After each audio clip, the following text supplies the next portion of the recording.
بسم اللہ الرحمن الرحیم۔ بھائی جاوید صاحب، جو آپ نے مسئلہ پوچھا ہے، اس مسئلے کے متعلق یہ عرض ہے کہ اس میں 3 باتیں ہیں۔ پہلی بات یہ ہے کہ اگر تو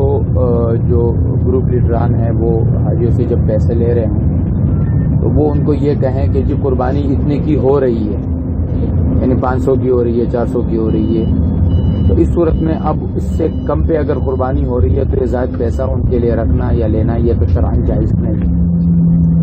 دوسری صورت یہ ہے کہ وہ حاجیوں سے اس طرح سے کہیں کہ بھائی قربانی کے اتنے پیسے دے دو، کتنے کی ہم کر رہے ہیں یا کتنے کی کر رہے ہیں اس سے کوئی غرض نہیں، آپ ہمیں قربانی کے اتنے پیسے دے دیجیے۔ اس صورت میں آگے وہ قربانی کتنے کی بھی کریں، شرعاً وہ جو زائد پیسہ بچے گا ان کے پاس اس کا لینا ان کے لیے جائز ہے، لیکن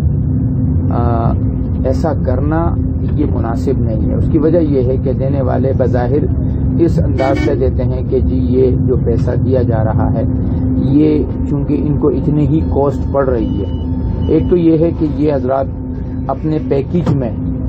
جیسے 5,80,000 کا پیکیج اعلان کر دے اور اس میں یہ کہہ دے جی اس میں قربانی شامل ہے۔ اب اس وقت انہوں نے قربانی کی جتنی بھی رقم لگا دی وہ ٹھیک ہے،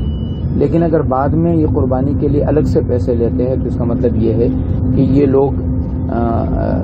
بظاہر یہ لگ رہا ہوتا ہے کہ یہ قربانی ہی کے اوپر جو کاسٹ آ رہی ہے وہ لے رہے ہیں، تو اگر اس میں ان کو کچھ زیادتی بچ رہی ہے